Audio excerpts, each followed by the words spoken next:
Hi friends, last part உங்களுக்கு பிடிச்சிருந்துக்கும்னு நினைக்கிறேன். இன்னைக்கு நம்ம 8வது 10ஆம் பார்க்க போறோம். சாரா வீட்டுக்கு வந்ததுக்கப்புறம் ஹியோன் கொடுத்த நோரிக்கவியே பார்த்துக்கிட்டு இருப்பா. பேக்ல மாட்டிட்டு வேர் பண்ணி பார்த்து பார்த்து ரசிச்சுட்டு இருப்பா. ஹியோன் சொன்னதெல்லாம் நினைச்சு வெக்கப்பட்டு பார்த்துட்டு சிரிச்சுக்கிட்டே இருப்பா. மேம் பார்த்துட்டு நீங்கள் 2 பேர் மட்டும்தான் வந்திருக்கீங்க, சாஃப்ருல் நிசாம்லாம் எங்கன்னு கேட்பாங்க. அவனை 2 பேரும் எங்களுக்கு முன்னாடியே வந்துட்டானுங்க, லிஃப்ட் வேலை செய்யலன்ட்டு நினைக்கிறேன். எப்பவும் லிஃப்ட்ல உள்ள எல்லா பட்டனையும் அமைக்கி விட்டுட்டு மேலேயும் கீழேயும் போயிட்டு வருது. அவனுக்கு ரொம்பவே பிடிக்கும். ஒரு லிஃப்ட் ஒர்க் ஆகலைன்னா அது மாதிரி விளையாட முடியாதுல்ல, அதனால தான் அவனும் வரலன்ட்டு நினைக்கிறேன்னு சொல்லுவா. இப்போ பாரு, இதே மாதிரி தான் லூசுத்தனமா பண்ணிட்டு இருப்பானுங்க போல. உங்க 2 பேருக்காகவும் ஏன் வெயிட் பண்ணாம போயிட்டானுங்கன்னு கேட்பாங்க. அவங்களுக்கு ஏதாவது வேலை இருந்திருக்கலாம், அதனால தான் வெயிட் பண்ணலன்னு சொல்லுவா. அடுத்து உங்களுக்கு ஏதாவது கிளாஸ் இருக்கான்னு கேட்பாங்க. அடுத்து சார் டேனியலோட கிளாஸ் இருக்கு, ஆனா அவர் 2 வாரம் லீவ்ல இருக்காரு, அதனால எங்களுக்கு இப்ப கிளாஸ் இல்லைன்னு சொல்லுவா. அவர் லீவ்ல இருக்காருன்னு உனக்கு எப்படி தெரியும்னு கேட்பாங்க. சார் டேனியல் தான் எங்கள்கிட்ட சொன்னாருன்னு உண்மையை வளரிடுவா. சரவணா நான் ஏற்கனவே வான் பண்ணேன், இதுக்கப்புறம் ஹியோனுக்கு ஏதாவது ஆகிடுச்சுன்னா அதுக்கு முழு காரணமும் நீ மட்டும் தானே மிரட்டிட்டு இருப்பாங்க. காலேஜ் முடிச்சதும் ஹியோனோட வீட்டுக்கு தான் வந்திருப்பாங்க மேடம். ஸோ இன்னமும் பிரச்சனை பண்ணிட்டு இருக்காங்களா? லிம் நமக்கு கால் பண்ணது உனக்கு ஞாபகம் இருக்கா? நான் தான் உங்ககிட்ட ஏற்கனவே சொன்னல, அமைதியா இரு, இதுவும் பேசாதன்னு, எதுக்காக இப்படி பண்ணிட்டு இருக்கேன்னு கேட்பான். தெரியாம பண்ணிட்டு நான் ஒன்றும் வேணும்ட்டுலாம் பண்ணல, இது வெறும் மிஸ்டேக் மட்டும் தானே சொல்லுவா. நாரா வளர்னதை வச்சு கண்டிப்பா ஹியோனோட வீட்டுக்கு வந்திருப்பாங்கன்னு கெஸ் பண்ணி மேடம் சோ வந்துட்டு இருப்பாங்க. ஹியோனுக்கு இன்னும் கம்ப்ளீட்டா கியூரா இருக்காது. எதை பத்தி நீங்க பேசிட்டு இருக்கீங்க எனக்கு பாரு. சோ பார்க்கிங் ஏரியாவுக்கு வந்ததும் ஹியோனோட காரும் ஃப்ரெண்ட்ஸோட காரையும் பார்த்துட்டு எல்லாரும் இங்கதான் இருக்கீங்களான்னு சொல்லிட்டு இருப்பாங்க. ஒன்னும் இல்ல, நாங்க சும்மா தான் பேசிட்டு இருந்தோம், உங்களுக்கு எதாவது ஆகல, நல்லா இருக்கீங்களான்னு கேட்பா. முன்னாடியோட கம்பேர் பண்ணும்போது இப்ப இன்னமும் பரவாயில்லன்னு சொல்லுவாரு. பார்க்கிங் ஏரியால ஹியோனோட காரையும் ஃப்ரெண்ட்ஸோட காரையும் சேர்த்து போட்டோ எடுத்துட்டு வீட்டோட என்ட்ரன்ஸ்ல நாரா சாரா 2 பேரோட செப்பலும் இருக்கும், அதையும் போட்டோ எடுத்துட்டு போயிடுவாங்க. அப்பா அம்மா கிட்ட கேட்பாங்க, சாரா இங்க வியாழக்கிழமை டேனியலோட கிளாஸ் தானே அவளுக்கு இருக்கு, டேனியல் தான் 2 வாரம் லீவ்ல இருக்காருல, சாரா ஏன் இன்னும் வீட்டுக்கு வரலன்னு கேட்பாரு. அவங்க சாரா ஏற்கனவே எனக்கு மெசேஜ் அனுப்பி விட்டுட்டா, கொஞ்ச நேரம் அவரோட வீட்டுல இருந்துட்டு வருவான்னு சொல்லுவாங்க. நீ நம்மளோட பொண்ணுகிட்ட பேசுறதுதான் சரி, ஒரு பையனோட வீட்டுக்கு நம்மளோட பொண்ணு போறது சரியில்லை. அவங்க 2 பேரும் வெளில மீட் பண்ணாங்கன்னா எனக்கு எந்த பிரச்சனையும் இல்லை, ஆனா வீட்டுக்குள்ள எல்லாம் மீட் பண்றது சரியில்லைன்னு சொல்லுவாரு. ஓகே, நான் சாரா கிட்ட இதை பத்தி பேசுறேன், சர்க்கம்ஷியம் முடிச்சதுல இருந்து ஹியோனோட வீட்டுக்கு நம்ம இன்னும் போகவே இல்லை, போயிட்டு வரலாமான்னு கேட்பாங்க. இந்த வார கடைசியில போகலாம், இப்ப நான் பிஸியா இருக்கேன்னு சொல்லுவாரு. மேடம் லிம் கிட்ட போட்டோஸ் எல்லாம் காட்டி, பாத்தீங்களா அவங்க எல்லாரும் உங்ககிட்ட போய் சொல்லியிருக்காங்க, நாம இவங்கள சும்மா விடக்கூடாது, நான் தான் இவங்க எல்லாரையும் கையும் காலமா பிடிச்சிருக்கேன், ஆனா அடுத்த முறை வேற யாராவது இவங்களை கண்டுபிடிச்சு போட்டோஸ் எடுத்து ஹெட்லைன்ஸ்ல லெக்சரோட வீட்டுக்கு ஸ்டூடெண்ட் போயிருக்கான்னு வந்துச்சுன்னா என்ன பண்றதுன்னு கேட்பாங்க. இதை பத்தி திரும்பவும் அவங்க கிட்ட நம்ம கேட்கணும்னு நினைக்கிறேன். சாரா ஹியோன்ட்டியும் இந்த முறை கேட்கணும், ஒருவேளை அவங்க ஏதாவது எக்ஸ்பிளனேஷன் கொடுக்கறதுக்கான வாய்ப்பு இருக்குல்லன்னு சொல்லுவாரு. உங்களுக்கு ஃபோர்ஸ் பண்றது பிடிக்காதுன்றது எனக்கு நல்லாவே தெரியும், ஆனா இவங்கெல்லாம் நீங்க சும்மாவே விடக்கூடாது, இதுக்கப்புறம் இது பெரிய பிரச்சனையா ஆகிடுச்சுன்னா நான் உங்களை வான் பண்ணலன்னு சொல்லிட்டு இருக்காதீங்கன்னு மேடம் சோ இந்த பிரச்சனையை விடுற மாதிரியே தெரியாது. லிம்மும் யோசிக்க ஆரம்பிப்பாரு. எல்லாருக்கிட்டையும் கொஸ்டின் கேட்கறதுக்காக வர சொல்லுவாங்க. எனக்கு ஒரு டவுட்டு, எல்லாரையும் சேர்த்து ஒன்னா கொஸ்டின் கேட்பாங்களா இல்லை ஒருத்தர் ஒருத்தராக கூப்பிட்டு கொஸ்டின் கேட்பாங்களான்னு சாரா கேட்பா. என்னோட பேட் எக்ஸ்பீரியன்ஸ் வச்சு சொல்கிறேன், 1 by 1 தான் கூப்பிடுவாங்கன்னு சொல்லுவான். ஓகே, உள்ளே போனதுக்கப்புறம் என்ன சொல்லணுன்ட்டு உங்களுக்கு தெரியும்ல, எதுவும் சொதப்ப மாட்டீங்களன்னு கேட்பா. நீ எதுவும் கவலைப்படாத, நான் கரெக்டாக சொல்லிடுவேன்னு சாஃப்ருல் ஒரு பழமொழி சொல்லுவான், ஆனால் உல்டாவா சொல்லிட்டு இருப்பான். டேய், நீ என்னடா சொல்லிட்டு இருக்க, நீ தப்பா சொல்லிட்டு இருக்க, பழமொழியை அப்படியே உல்டாவா சொல்லிட்டு இருக்கன்னு நிசாம் சொல்லுவான். மொத்தத்தில் எப்போதும் போல எந்த இடத்துலையுமே சீரியஸாக இல்லாமல் இதே மாதிரி தான் 2 பேரும் காமெடி பண்ணிக்கிட்டு இருப்பானுங்க.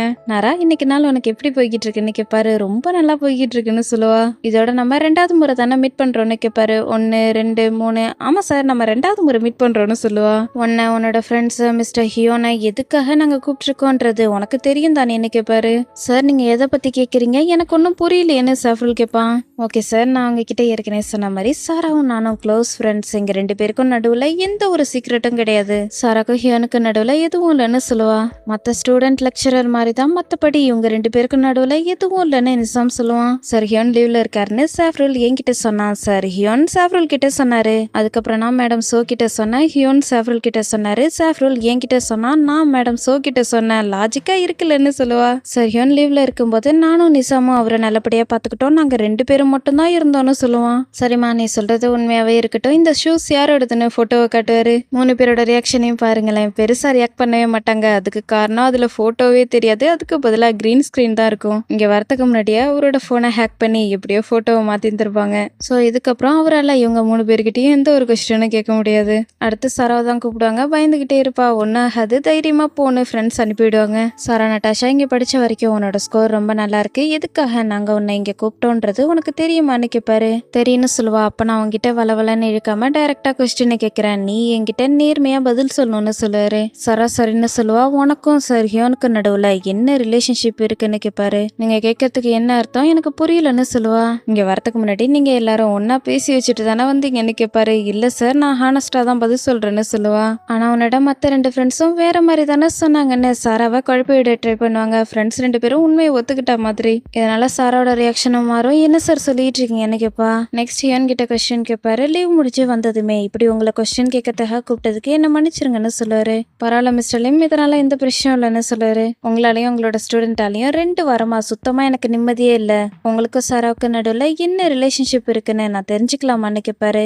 மிஸ்டர் லிம், நான் ஒத்துக்கிறேன், சாராவுக்கும் எனக்கும் நடுவில் ஸ்டூடெண்ட் லெக்சரரை தவிர்த்து தனிப்பட்ட ரிலேஷன்ஷிப் இருக்கு. ஆனா நான் உங்களுக்கு ப்ராமிஸ் பண்ணி தரேன், நாங்க எந்த தப்பும் பண்ணலன்னு சொல்லுவாரு. நீங்க இப்படி சொல்றீங்க, ஆனா மத்தவங்களும் உங்களை மாதிரியே பார்க்க மாட்டாங்களேன்னு சொல்லவும், ஓகே சார் நீங்க என்ன சொல்றீங்கன்னு எனக்கு புரியுதுன்னு அப்பவும் கால்மா தான் பதில் சொல்லுவாரு. இந்த பிரச்சனை உங்களை டைரக்டா அஃபெக்ட் பண்ணும்னு சொல்லுவாரு. ஓகே சார், நீங்க என்ன சொல்ல வரீங்கன்றது எனக்கு நல்லாவே புரியுது. ஆனா நான் உங்களுக்கு அஷூரன்ஸ் தரேன், இதனால என்னோட ஸ்டூடெண்ட்ஸுக்கும் எனக்கும் நடுவுல எந்த ஒரு பிரச்சனையும் வராது. சரவ் நானும் இதை பத்தி ஏற்கனவே பேசிட்டோம். இதுக்கப்புறம் எங்க 2 பேருக்கும் நடுவுல லெக்சரர் ஸ்டூடெண்ட்டை தவிர வேற எந்த ரிலேஷன்ஷிப்பும் கிடையாது. நாங்க எந்த ஒரு தப்பும் பண்ணல. கேம்பஸ்குள்ள எங்க 2 பேருக்கும் நடுவுல ஸ்டூடெண்ட் லெக்சரரை தவிர வேற எதுவும் கிடையாதுன்னு சொல்லுவாரு.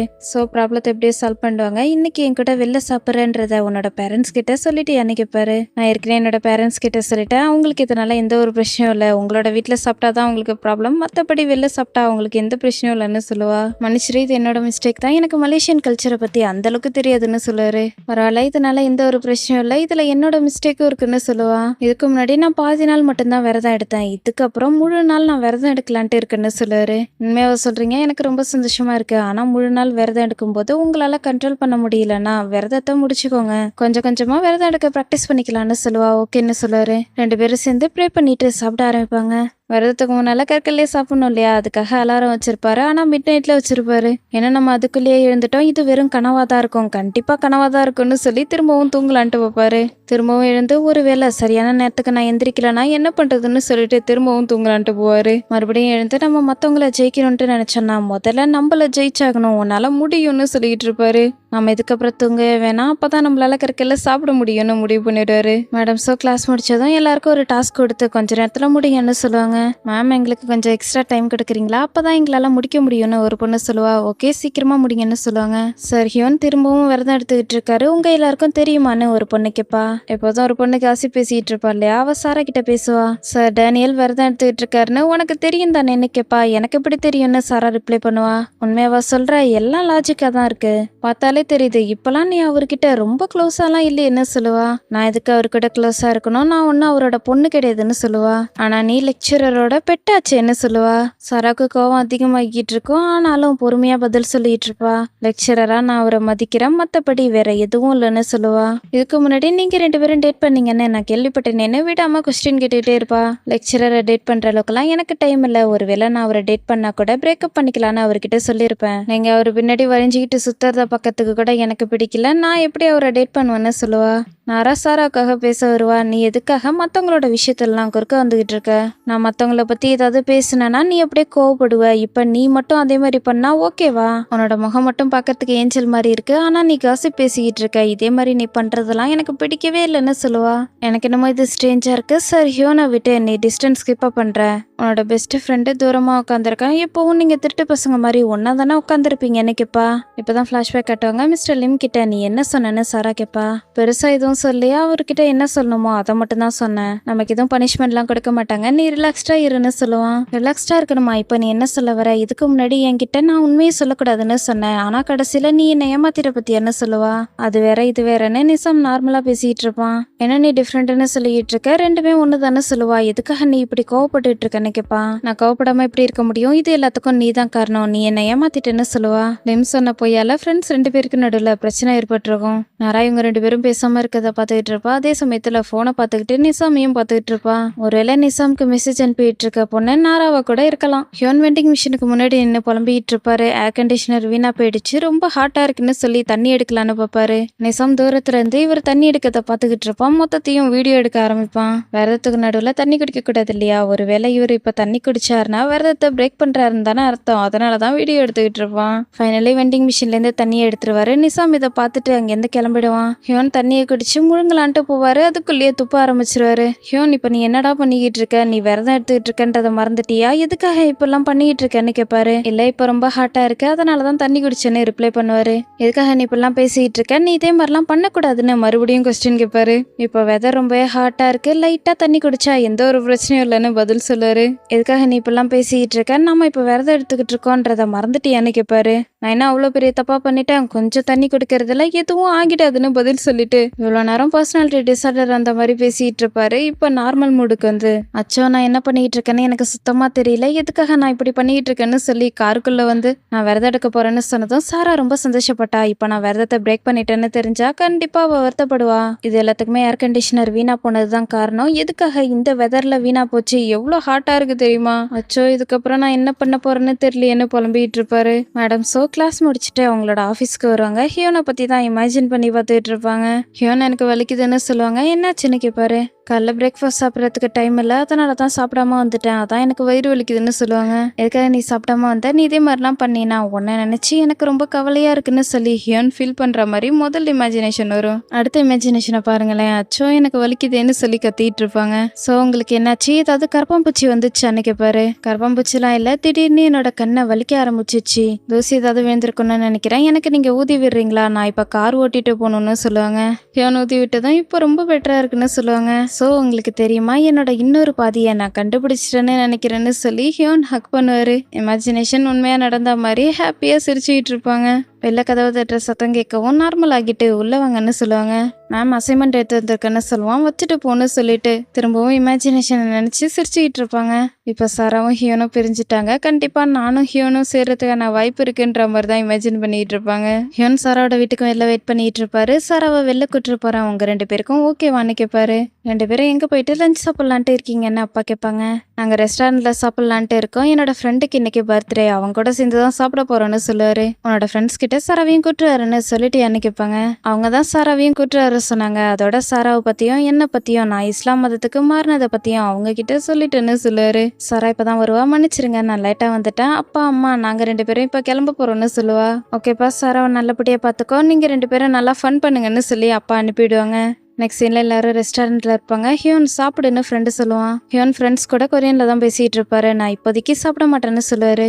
ஏண்டா என்னாச்சு, எதனால நீ சாப்பிட மாட்டேன்னு ஃப்ரெண்டு கேட்பான். நான் சாப்பிட்றதுக்கு இன்னும் 1/2 மணி நேரம் வெயிட் பண்ணணும்னு சொல்லவும், எதுக்காகடா 1/2 மணி நேரம் வெயிட் பண்ணணும்னு கேட்பான். நான் விரதம் எடுத்துக்கிட்டு இருக்கேன்னு சொல்லுவாரு. என்னது விரதம் எடுத்துக்கிட்டு இருக்கியா? அப்படின்னா என்ன அர்த்தம்னு கேட்பான். முஸ்லிம்ஸ்லாம் ரம்ஜானுக்கு முன்னாடி விரதம் எடுப்பாங்க, இன்னும் ரம்ஜான் வரல, ஆனாலும் நான் இப்பவே விரதம் எடுக்கிறதுக்காக ப்ராக்டிஸ் பண்ணிட்டு இருக்கேன்னு சொல்லுவாரு. உன்னோட கேர்ள் ஃப்ரெண்ட் சாப்பிட்டுட்டு இருக்கா, ஆனா நீ மட்டும் எதுக்காக விரதம் எடுத்துக்கிட்டு இருக்கேன்னு கேட்பான். இப்போதைக்கு நான் மட்டும்தான் விரதம் எடுத்துக்கிட்டு இருக்கேன், அதனாலதான் அவ சாப்பிட்டுட்டு இருக்கான்னு சொல்லுவாரு. சாராவுக்கு தான் கொரியன் தெரியாது இல்லையா, நீங்க எதை பத்தி பேசிட்டு இருக்கீங்கன்னு கேட்பா. ஃப்ரெண்ட்ல இன்னொரு பையனுக்கு மலேசியன் தெரியும், அவன் ரிப்ளை பண்ணுவான். ஹியோன் எங்க கிட்ட விரதம் எடுக்கிறத பத்தி சொல்லிட்டு இருக்கான், உனக்கு கொரியன் சுத்தமா தெரியாதான்னு கேட்பான். கொஞ்சமா தெரியும்னு சொல்லுவா. உங்களை நினைச்சா எனக்கு ரொம்ப பெருமையா இருக்குன்னு சொல்லுவான். ஃப்ரெண்ட் சொல்றதெல்லாம் கேட்டு ஹியோனுக்கு ஜெலஸ் ஆகிட்டு இருக்கும். இதே மாதிரிலாம் நீ ஜெலஸ் ஆகணும்ன்ற அவசியம் இல்லைன்னு சொல்லுவா. நீ எதுக்காக மதம் மாறினன்றது எனக்கு இப்ப நல்லா புரியுது. சாரா ரொம்ப அழகா இருக்கா, அவளுக்காக தானே நீ மாறின. ஒருவேளை உன்னோட இடத்துல நான் இருந்தாலும் மதம் மாறி இருப்பேன், இப்ப என்னால மொத்தமா புரிஞ்சுக்க முடியுதுன்னு சொல்லுவான். ஆனா ஹியோனுக்கு இதை கேட்கும்போது ரொம்ப கஷ்டமா இருக்கும், சோகமாயிடுவாரு. இது ஒன்னும் காரணம் கிடையாதுன்னு சொல்லுவாரு. அப்ப நீ என்ன சொல்ல வர, நீ மதம் மாறினதுக்கு ரிலிஜியன் தான் காரணம்னு சொல்ல வரியான்னு கேட்பான். சாரா யாரையோ பார்த்துட்டு டேபிளுக்கு கீழே ஒளிஞ்சுக்குவா. ஹாய் சார் ஹியோன், உங்களை நான் இங்க பாப்பேன்னு சுத்தமா எதிர்பார்க்கலன்னு சொல்லுவாங்க. இதோட இந்த எபிசோட் முடியுது. இந்த எபிசோட் உங்களுக்கு பிடிச்சிருந்துக்கும்னு நினைக்கிறேன். பிடிச்சிருந்தா மறக்காம லைக் அண்ட் சப்ஸ்கிரைப் பண்ணுங்க. நெக்ஸ்ட் பார்ட்ல பார்க்கலாம். தேங்க்ஸ் ஃபார் வாட்சிங்.